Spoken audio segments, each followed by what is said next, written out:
Kiss. Keep it simple, stupid.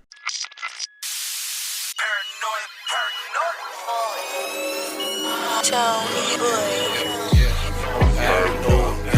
I'm paranoid, I'm paranoid, I'm paranoid, bitch, I'm paranoid, I'm paranoid, I'm paranoid, I'm paranoid, bitch, I'm paranoid.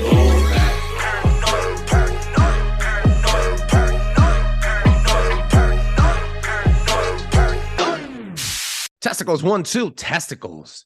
Welcome back, ladies and gentlemen, back to the show. This is Paranoid Radio Podcast, and I'm your humble host, Trebles Garcia. I have a doozy for all of you guys today. It's an honor and a privilege. Before anything, I want to thank the Lord for allowing me to be here today, and I want to thank every single one of you for allowing me to enter your space. Do not forget that Paranoid Radio Podcast is absolutely free on all podcast platforms, so you can check us out today on paranoidradio.com. Cough up a t-shirt. Yeah, that's right. Paranoid Radio Podcast now has a line of t-shirts and stuff that you guys could help us promote and spread the word. Now, let me get my notes out. I was unprepared for this, and I'm a little intimidated because the next person that we have on has connected with me. He sent me a long list of stuff that he's actually being an activist on. Now, please allow me to jump in from the deep end of the pool and set the mood. Do you remember how they encapsulated your thoughts, enslaved your emotions, and manipulated your reality? Do you remember the elders that didn't say goodbye to their children, your parents, our mothers, our fathers? Have you forgotten that they took every fabric off your back and fed you lies accompanied by a plate of fear and death for dessert? Did you forget that every channel, every frequency pushed those you love farther and farther away from you? I didn't, and neither did my next special guest. Today, I have the privilege to speak intimately with a real hero. He joined the Marines in September 1998 and retired in May of 2022 as a Master Sergeant. During the time, he was deployed 4 times, 2 of which were combat deployments. January 2003 to June 2003, invasion into Iraq with the Regimental Combat Team 1. September 2005 through April 2006, Fallujah, Iraq, with the 2nd MEF Marine Expeditionary Force as a part of a security company assigned to protect the MEF and its assets. The military implementation of the vaccine essentially forced his retirement. Shortly after, the law enforcement used his GI Bill to put him through the police academy in 2008. He was picked up and hired by the Hermosa Beach Police Department in January of 2009. During this time as a police officer, he worked as a patrol officer, detective, handling property crimes, weapons violations, and crimes against children, field training officer, acting watch commander, terrorism liaison officer, community lead officer, member of the regional DUI task force, assistant use of force instructor, de-escalating instructor, and for a full career of 13 years, just to be fired for not taking the COVID vaccine and a denied of a religious exemption. He has a bachelor's degree in business administration from CSU Fullerton. This is a mouthful, guys. Goddamn. Project management professional certificate from UC Irvine. Completed leadership training at every rank. He completed 80 hours of master's level coursework in joint professionally military education. Please welcome Jonathan Cruz, United States Marine Corps, retired. Welcome Thanks, to the man. show, bro. Thanks. That was a Dude. heck of an introduction. Thank you very much. Dude, I have never had anybody with the rap sheet you carry. Thank you for your service, bro, before anything. Again, an honor and a privilege to have you on the show. Small-time show based in LA, Latino background. And it's something that I really wanted to do was connect with somebody at this frequency with my color tone. And not because I'm a racist, because we need to start educating the Latino-based family members. And believe it or not, Absolutely. Latinos are more conservative now. They have always been more conservative Always. than any other race out there. I mean, fuck, look, let's be real. When I was coming up, my mom called black people words in Spanish that are borderline racial, bro. You know, I'm not saying that we're racist, but we're very conservative to a point where other people might condemn them as racists. I am thankful that you're here, and I am thankful for the Lord for allowing us to connect. Thank you for being here, bro. Thank you very much for having me, Angels. Appreciate it, man. Yeah. Where can the people find you, and what is it that you do now, bro? Well, I mean, I am on social media. I recently, given all of my activity, I recently opened up my social media to the public so that everybody can become aware of some of the things that I was doing within the community, specifically the community of Hermosa Beach. And what am I doing now? Well, you know, I'm a family guy first, so I've been taking care of my family here at home with my kids, my 3 kids, and looking to be expand on my entrepreneurial activities and projects. And I've met some really cool people recently, and I've made some really good partnerships. And those are all things that we can touch on. Plug it in. Plug it in. Was one of your business ventures. Plug it in now. You're here. Well, one of the things that I kind of started working on after my termination back in March of 2022 was I started distributing soap. I linked up with a company in the Midwest, of all places, in Missouri. A friend of mine, a former Marine friend of mine, was distributing soap in the Midwest for this company as a independent contractor. And he told me on a trip out there to the Midwest, we had a little small reunion from one of my old units in the Marine Corps. And he started telling me all these good things, to the point where he even took me to the manufacturing plant and introduced me to the owner of the whole facility, the whole thing, right? And he's like, "Yeah, man, we don't have anybody on the West Coast. If this is something, if this is something that you think can work for you, I'll send you everything and anything you want, as long as we can, do some business." So, when my termination thing happened, I took that as something to take advantage of, and it took a little bit of legwork and a little bit of pushing from some people, some colleagues of mine, but I finally did it and got into it. And then it was hit and miss. It didn't work out as well as I wanted it to, but that led me into doing residential and commercial cleaning. And that's kind of where the venture is going now, in that direction. So if I can help in any way, and if the listeners can help in any way, send me that link, and you'll be able to find it at the description of the show. And I'll also put it on my website. So when people look at it, I could give you some promotion, and thank you for the time that you're here, the knowledge that you're about to give us and the listeners. Yo, so you're an activist. Before anything, bro, I want you to give me some background. Upon giving you the introduction, I also mentioned that you were, because of the vaccine, it kind of helped you, it got you to retire from the military. Is that what happened? Yeah. So, so obviously, January of 2020, go back to January 2020, we started hearing about this whole vaccine, and what it was starting to do was starting to make its way from China into the United States, right? For all we know, it was probably already here.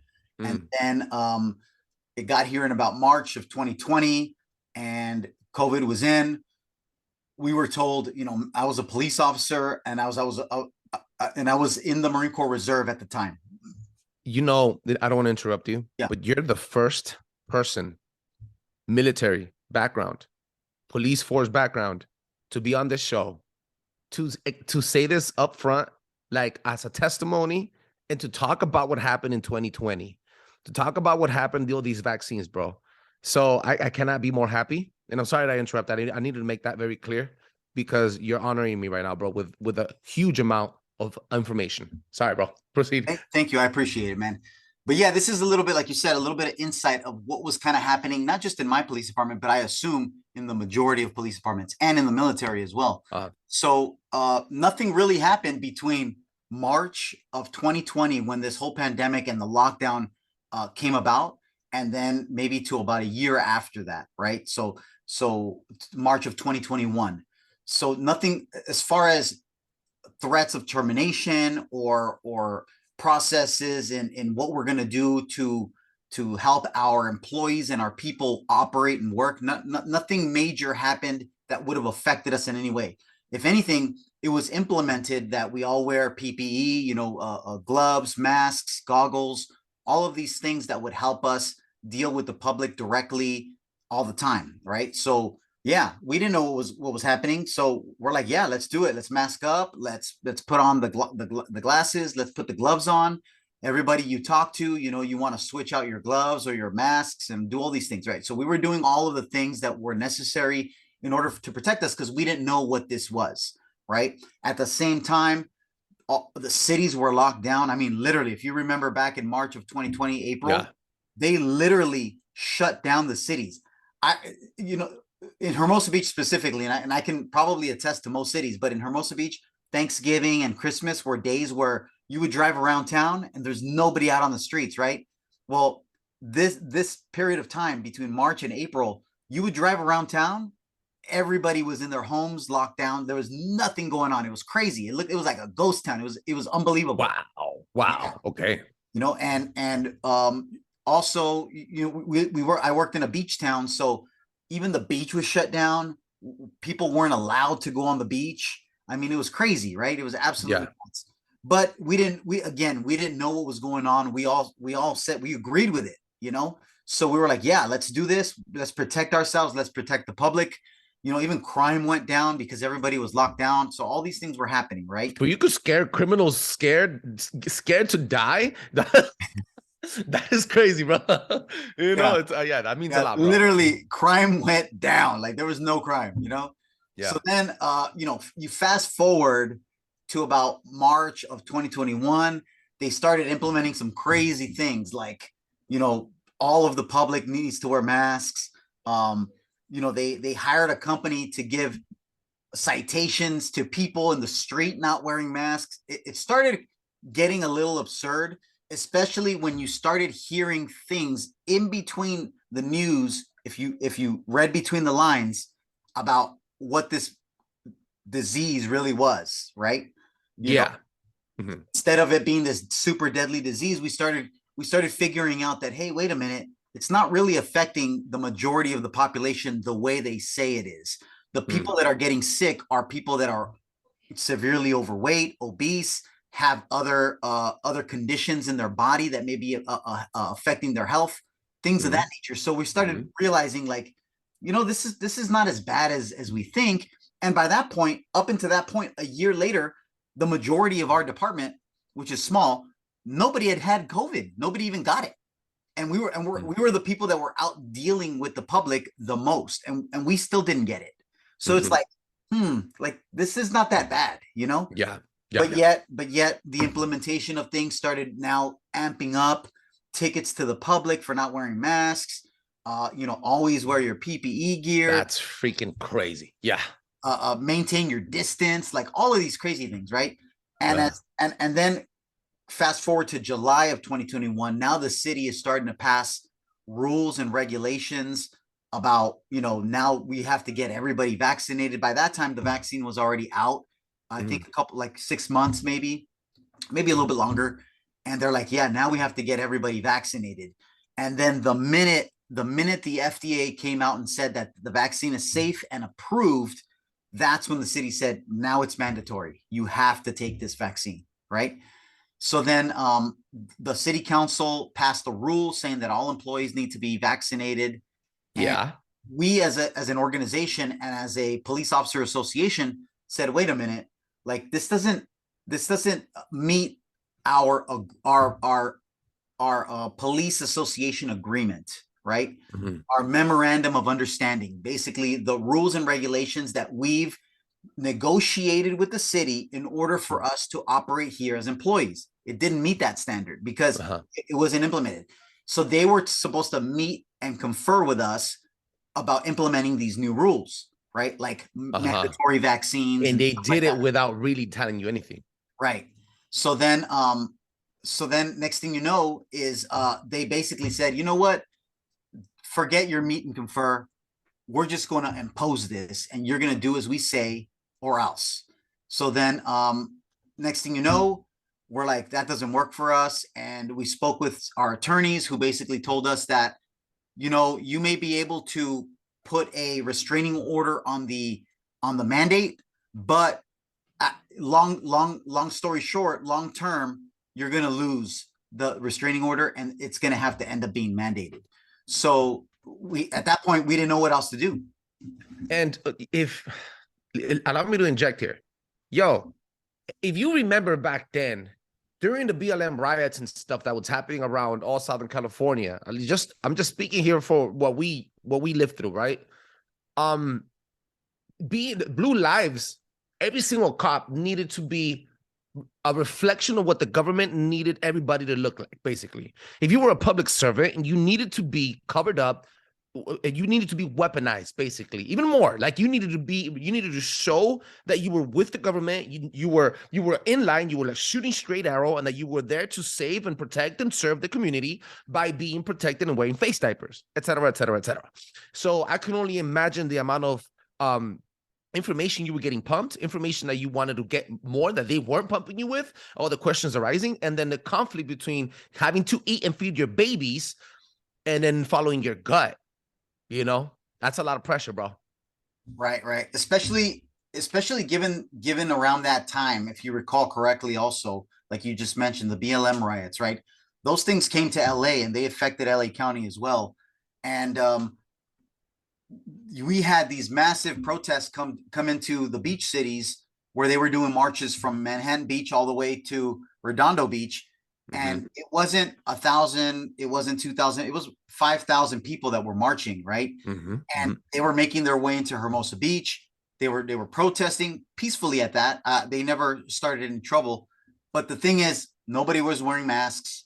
Nobody was worried about social distancing, none of that stuff, right? So now we're starting to see, like, wait a minute, you want us to wear all these masks because of the danger, how dangerous this is, but yet 5,000 people could just meet up on the plaza and nobody's wearing a mask, nobody's social distancing, nobody cares, but we have to. So it started not really making sense in the reality of the situation.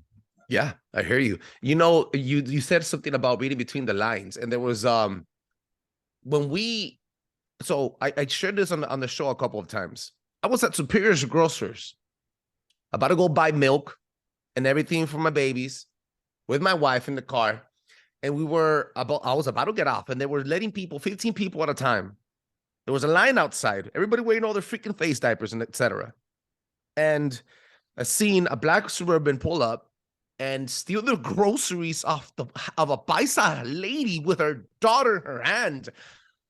4 dudes came out. They were African-American, and they took all their shit. And the reason I'm mentioning this is because that's the only reason why I was motivated to purchase a freaking handgun. And yeah, that same day, I called in the shop, and he told me, we can't open the pub. You're going to have to come through the back. We have to get some paperwork, pay for the gun, and then come and pick it up tomorrow. Within 6 hours, he called me back. He goes, you're cleared. Come and pick it up. And I picked it up that same fucking night. They were doing business left and right. And that was when the sales of guns went up to a peak, bro. It fucking jumped up, just like toilet paper, right? Freaking people. Anyway, the reason I brought that in is because everybody was behaving freaking crazy, bro. And you said something about reading between the lines. SARS too. They erased it now. If you buy a Lysol, if you bought a Lysol can before or during COVID and you turned it around, it says that it actually helped kill SARS-2 infection diseases on any platform, right, on any surface. All right, bro? So reading between the lines. And then you start thinking, that's not how morgues operate. If you think about it, there's a huge market for dead people. Death brings a lot of money to the economy everywhere. That's why war is so big. Insurance companies make a lot of fucking money. Insurance companies are not your friends. They're there to take your fucking money. Like doctors are not your friends. They're not to tell you that what's good with you. They tell you what's bad with you because they want you consuming on a daily fucking basis. Now, not trying to fucking divert or anything, but reading between the lines. Anybody that has any type of critical thinking skills in their heads, anybody that has any type of fucking common sense would see that there was things being told to the public, fear-mongering, to keep you docile, to keep you in line, in check, and quite frankly, from revolting. Yeah, bro. This is one of those things, like you just said, that I feel the Most High gave us. And you probably felt it too if you have a good relationship, right? And that is the discernment to be able to take the data that was given to you, or that feeling inside of you that tells you this is wrong, there's something that's not right about this, don't take it. And that's the feeling that I had. I was able to take that data because God granted me that ability, and I was able to discern and make a decision. And I stuck by it because that's how I was able to process that stuff. And again, that was one of my fights with the city as well, with my whole religious, exemption and request and all that stuff. But yeah, so basically, it came to the point where the city came in and had you turn in a religious exemption form, right? Which by law is not even required. All you have to say by law is, I'm religious. I don't have to turn in anything. Shut the front door. Wait. I've been saying this and I never fucking confirmed it. Now, anybody, don't take our word for it. Hashtag look it up, búscalo. Please, we encourage you to educate yourself. But look, what the fuck did you just say? Do it again, bro. Rewind. So basically, the city, and not just our city, every city that was trying to implement a mandate requested that a person submit a religious exemption form, right? Now, let me ask you this. As a religious person or someone that believes in a higher power, why should you have to justify that by writing it down on a form and present it to another human entity? No, it's just, hey, God says I don't have to take that. He's given me the discernment to do it, and I'm not taking it for that reason. That should be it, right? But no, they requested a piece of paper in order to process your request, right? Which shouldn't be needed. My verbal request should be sufficient, but not for them. So and you needed to go through like dukes and stuff, like ministers, people that are higher up of your congregation, et cetera, to see if it was actually valid. These freaking people, organization on organization. I feel you, bro. I feel you. So that's what I did. I took my form. I went to my local church that I attend, which is Chino Hills Calvary Chapel, with Pastor Jack Hibbs. And I went there and I said, hey, I'm a member of this church. My employer is asking me to fill out this form. Can you guys fill it out for me? And they told me, I'm sorry, we cannot fill out your form, but here is our form with our information and all of everything you need on it, with the signature from the pastor and everything, saying that we sponsor you in your request for your religious exemption. I said, all right, cool. Thank you. So I took that form. I filled out the cities. I added some comments to the city's form on my behalf, and I turned it in. And then they scheduled a Zoom meeting just like this with the city manager, Suja Lowenthal, who is a communist, by the way. And she scheduled me while I was on duty to have a meeting with her, probably 2 weeks after that, sometime in October of 2021. So then, sure enough, I was on duty. I put myself out of service, and I sat down at the station, and I had a Zoom meeting with the city manager. The meeting lasted 34 minutes. And in 34 minutes, she asked me, how long have I been practicing? Why do I practice? Who's my pastor? What type of relationship? Whoa, already violating all your shit. Okay, already off the bat. Okay.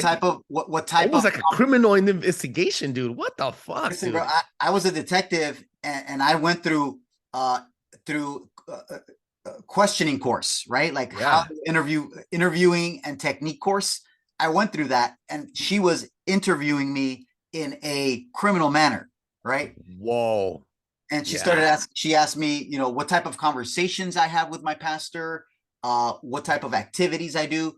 Do I believe in abortion? If not, why not? Have you ever taken Tylenol, Alka-Seltzer, Pepto-Bismol? Because some of those drugs are in there. Yeah. Right. So she was trying to get you doing the loop around. Yeah. Yeah. She's trying to catch me. And then once I said, well, yeah, I technically have taken those over-the-counter medications. Who hasn't, right? They've been around for hundreds of years. And then she said, oh, well, those medications have fetal cells. Why don't you just take the vaccine then? Right. And she just started going, like, she literally was interrogating me, and to the point where the city attorney had to say, whoa, like, that's enough. Take it easy. Like, he had to slow her down, and because she was getting like animated, she was like attacking, to the point where the city manager had to be like, hey, you can't talk to them like that. You're already violating some shit. Yeah, bro. I'm surprised you didn't press any charges. What the time you couldn't. You probably would. Oh fuck, dog. When I was done with that meeting, I came out of that room, and I just kind of like I came to my knee, like I put my hands on my knees and bent over, and like I wanted to throw up and like cry because I felt so, not just violated isn't even the word. I just felt like I was shamed for the love that I had for the Most High.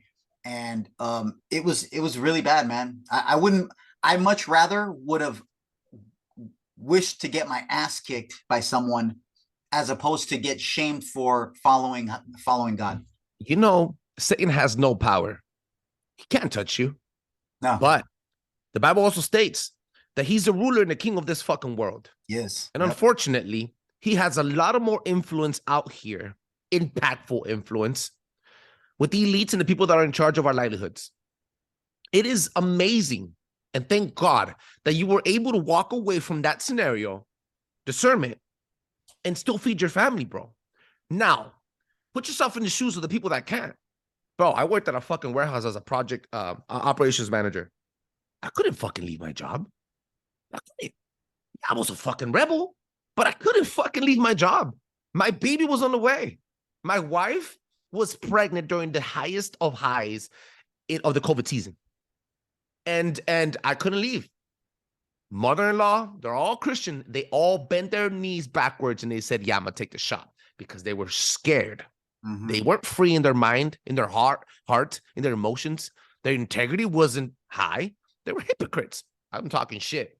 Fuck it. The truth. It's the truth, bro. You know? And they convinced my wife to take the shot. And my wife, almost this close, took my oldest to get the shot.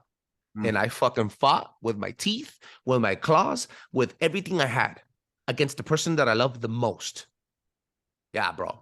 So I could deal with that amount of that experience. I could relate with to you to a very intimate level because not only, like we mentioned, and we opened up the show, I'm not only a Latino, product of immigration, going against what everybody thinks is the wrong thing. MAGA, Republican, MAGA, Donald Trump, writer, die on that hill forever. Because now I'm awakened. I'm not only going against that, against the grain, against my family, against people that have quote unquote Christian values, right? And Protestant values and stuff that are really freaking hardcore. And they think that they're in the right, and they think that they're selling salvation and righteous, but they're not. And they sacrifice the well-being, the blood, the divine blood that carries their DNA, their information in their bodies to be injected. My oldest is 2 years old now. My youngest is 2 years old now, and she hasn't had any shots. Thank God. And she's doing amazing. And she was premature. She was at 32 weeks. It's fucking crazy, bro. Yeah. And I'm telling you, bro. And connecting back to the thoughts, and you said something about your city, your police department. And we're gonna shift gears here again. Everybody can find him as Jonathan Cruz is on Instagram, and you're also gonna be able to find him on the description of the show and on ParanoidRadio.com. Check this out, bro. You mentioned the way you reached out to me was professional. You hit me up and you were like, "Yo, you wasn't one of those DMs requests that I get like, oh, share this." No, you were asking us, me and my co-host, to go on to a civic center and make our voices be heard. I think it was Hermosa Beach or Huntington Beach. Correct me if I'm wrong. And you were active, and I was like, holy shit, I just skipped on and missed. I was 7 days late. I was like, fuck, hopefully he still replies. Bam, and you replied very humbly and honorably. Tell me what it is that you're doing now to make a difference, and how are we educating our Latino community? So obviously, I was terminated from Hermosa Beach after 13 years of serving the community as a police officer, without a goodbye, without a thank you for your service, without anything. They just literally walked me out the back door, took away all of my credentials, and didn't even say have a good day. They just kicked me out the back, which shamefully the hardest part of this whole process, because you respected a lot of your people you thought were your leaders, and it turns out they weren't leaders. They were just cowards, really, unfortunately. And anyways, I didn't know what to do after that. And it took me a very long time to finally, I went through every emotion, up, down, sideways, left and right, emotion from anger sadness to anxiety, to like every emotion you can possibly think of in this whole process, until I came to a point where I said, you know what, I need to share my voice, shout my voice, let people hear and see what's happening here. So I made it a point to expose the vaccine and to not just eliminate it from that city, but to show the world as much influence as I have, which is not much, but as much influence as I can, to start making a point to convince people, to let them know what the reality is, and especially in the community where I used to work, to save those employees from making this same mistake again in not protecting each other. So it's been quite a ride these last couple of months doing so, but I'm trying to get out there and show the people what we're doing. Not only with the entrepreneur adventures, everything that you touch will become gold in the name of God, and that is proclamation of victory. 100%, I feel it in my gut. But also, I've learned, and I've been doing this for 3 years, over 220 episodes, thank God. And you know what? The more I do it, the more easier it gets, the higher reflections, the higher connections we get. And the most beautiful part about this is trying. The most beautiful part about doing any type of change, getting any type of growth, is the moment you tried and the moment you did not give up. The moment you start setting back, getting lazy, I don't want to go. Listen, the moment I don't want to reply, and the shit you do as a regular human being because you're busy and you're tired. Dude, I wake up at 2:50 every day to go to work, still to this day. You know what I'm saying? Like it's really hard to go against and then work with 2 babies at house and everything. I'm sure you know, right? Freaking flexing your schedule and being an octopus.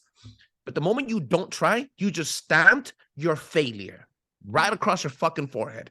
The moment you keep trying, the moment you fall, you pick up and you freaking you tend to your wounds and you get back on that fucking saddle. And the moment you keep trying, that's when you start seeing the growth, the most beautiful part. And then you see the repayment. The public starts accepting you. People start saying, oh, you were right. Let me tell my cousin. Oh, shit. Let me tell somebody with bigger influence to contact you, etc., etc. And then the community starts growing. Quite frankly, bro, there's more people today awakened than asleep. And the only thing they need is to amplify their message. They need a voice box. They need the courage to come out. They need economic security, which is what you had probably. You see what I'm saying? And I mean, bro, this is what it is about, to connect with each other and then push on the message, amplify the message. Yeah, absolutely. And one of the things that like you just said, I had the ability, thank God, I had the ability to fight this battle.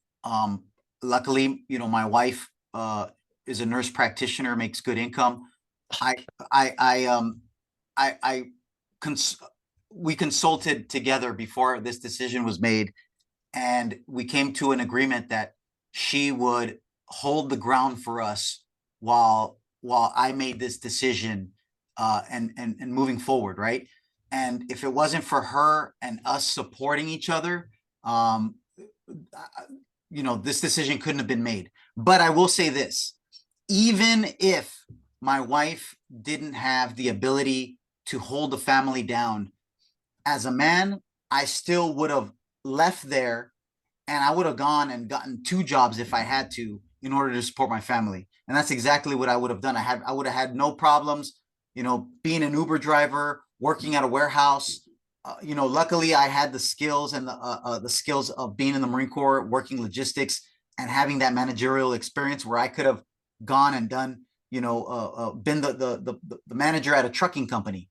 That's kind of what that was kind of like my work experience in the Marine Corps.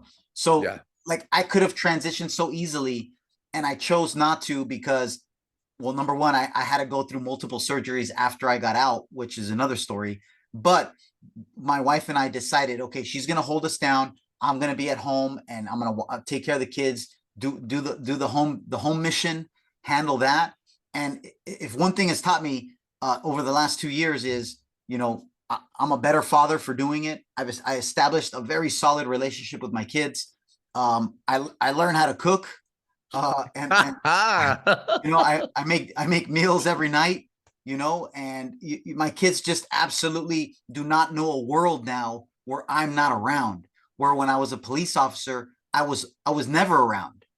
So the love, the respect, and the ability to be around my family has been, you know, tenfold. You know, You know, there's a saying in Spanish. I'm not sure if you're fluent in Spanish or not, but there's a yeah, saying in Spanish: "Dios aprieta, pero no ahorca, bro." Which yeah, means he'll choke you lightly, but he won't hurt you. He won't kill you, bro. You know what I'm saying? Yo, yeah. this is amazing, bro. You're active, and you also obviously you paid you paid the way for a lot of us, and it's very refreshing to have another Latino speaker and activist being and doing God's work, an example father, and also with an amazing freaking rap sheet, bro. What are your final thoughts? What is the messages you want to put out to the world, and then lead us out with where can people can find you? Absolutely. If there's one thing I recommend, actually a couple, and you know, bear with me on this one, Take your number time. one, is always prepare yourself, no matter what position you are in. Right? Clearly, we're in a world where things are changing, and they're not changing in our favor. Right? Whether whether it's the wars, the economy, what they're doing to our families and schools, everything. The world is rapidly changing, and like you mentioned earlier about the devil, he runs this world. That is absolutely truth. Evil is encroaching upon us, our families, very fast and very hard, right? And even for a lot of people, this is one thing I realized. A lot of people, uh, are of the mindset, just leave me alone, let me do my thing, and you know, we won't have any issues, right? Well, guess what? These things that are happening, they're starting to catch up to you. They're starting to close in on you. And at some point or another, you're going to have to make a decision, right? So here's my thing. My thing is, as a man, as a family, as a person that is responsible for others, you need to start preparing yourself, mentally and physically, right?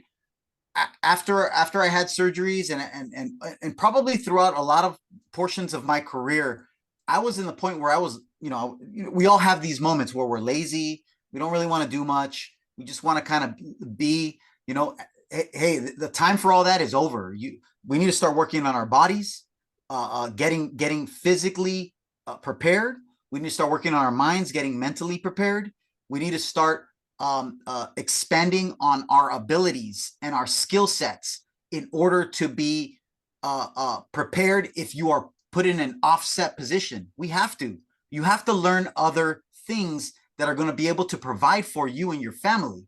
Like, bottom line, if we don't do these things, the encroachment is going to absorb us and take us out and our families. And if you as a father, I'm talking to the fathers out there, if you love your family, you need to start doing these things in order to.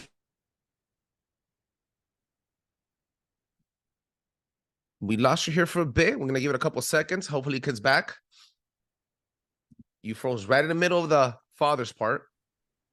There you are. Yeah, I'm still here. You're I'm back. still here. Sorry. You're awesome, bro. And, Yeah. And number two, yeah, Yeah. yeah. My internet's a little bit shaky right now, but They're playing PlayStation 5 next door. straightens out. And the next thing. Ooh, I lost him. All right. Well, we'll send him the link one more time. There he is. Bam. All right, man. Sorry about that. No problem, bro. We'll be able to edit this out. Don't worry about it. And the next thing I just want to talk on is one, if there was another thing that I realized during this entire period of time, is that every man, whether in a position of leadership, whether in a position of superiority to you in the workplace, whether in a position of government or politics, or you know, whoever you see that is placed in a position that may be higher than your position in life, right? If there's one thing I realize, is that person is just another man or a woman, and never be scared to talk to those people like another man or a woman. They're nobody else. They're no different than you or I. I know this is cliche to say, but they put their pants on one leg at a time. If there's one thing I realized talking to that chief, that politician, that teacher, that manager, as long as you're respectful and you're honest, it will you should never fear talking to those people, and especially if you are in the right. Never fear those people, because they're just like you and I. That's it. They may think they're better than you, but the reality is they're not. And if there's one thing I realized during this whole time is that right there. Yeah. Damn. You heard it here, guys. You know, bro, you mentioned something about the first statement, right, where you have to get your body mentally ready and everything. And I don't know how much of a conspiracy theorist you are. I'm a nut. I'm a nut, bro. I'm crazy. I think everything's against me. I'm paranoid radio, bro. You know, quite frankly, you're right. You are right. And it's a make you or break you situation now. You don't, like you said, you ran out of time, bro. You don't have the time to have a choice even. At this point, you have, I mean, not to have a choice, to expand on your choice. My co-host, best friend for 18 years, Big Tank. Salute. That's how we say hello to each other. This dude wasn't here today. Shout outs to Los Cuñados Bullies. That's his venture. He has a son, and he's a beautiful soul. He's very strong-minded, very strong-willed, but he doesn't want to get active in this whole educating the masses type of thing. And yeah, you know what? Quite frankly, I don't have a bachelor's degree or a master's degree. I wasn't in the military. But what I can tell you is that I could go to sleep at night knowing that I started making a change first at my house, in my local government, which is my home, what I have power over. And then I started amplifying a message of truth. That might trickle and have a domino effect for somebody else. I go to sleep in peace. But when the problem comes knocking at my doorstep, I'm going to be prepared. He's not prepared. He doesn't want to get activated. And I tell him all the time, you know, you can only talk yourself out of problems for so long, bro. Eventually, you're going to have to fucking, you know, put on your boots, your steel-toe boots, and then start kicking. You know, going to have to get active with it, bro. So this message goes out to everybody. And I also want to thank you, Jonathan Cruz, for being here. Thank you for your service one more time. Thank you for the time that you allowed us to be here with you, allowing and blessing us with your presence and your knowledge, and sharing the intimate information you shared with us today. God bless your family. God bless your wife. God bless your kids. And yo, one last question. Yeah. She's a nurse, practitionist. Yeah. How does she take the whole thing? Because they were pushing on them as well. Dude, that's another story. It's deep. You're gonna come back? You're gonna come back and tell me that one? It's She's deep, okay with it, deep. obviously. Yeah. Thank you so much for being here today, bro. This episode airs in 2 weeks from now, and I'm gonna send you all the art and everything that we do for the promotion, and I'm gonna send you a shirt for helping us out. I'm gonna need your size, and then a PO box or wherever you want to. I can meet you also if you know, to give you that shirt. Thank you so much, bro. Yeah. Can I share one more message? Absolutely. One more message, and this is just from me, because I was able to discover myself and build a relationship with the Most High God. But basically, what I started doing was I started reading the Bible from beginning, page 1, to the very last page. And in it, I was able to discover all of the truth, all of it. And I know now that as long as you follow the statutes and the commandments of the Most High, you will always be in the right place with yourself and your family. And you will always have a place in heaven from him, because you are following his laws and his statutes, right? It doesn't always come back to you. You have to understand that when Yeshua, Jesus, was here in this world, he didn't follow religion. All he did was follow the scriptures, and he followed the laws and the statutes and the commandments of the Most High Yahuwah. So as long as we do that, hey, bro, we're always going to be in the good graces of God, and he will always bless us and put us on the right path. That's all I have to share. Amen to that, bro. Paranoid Radio.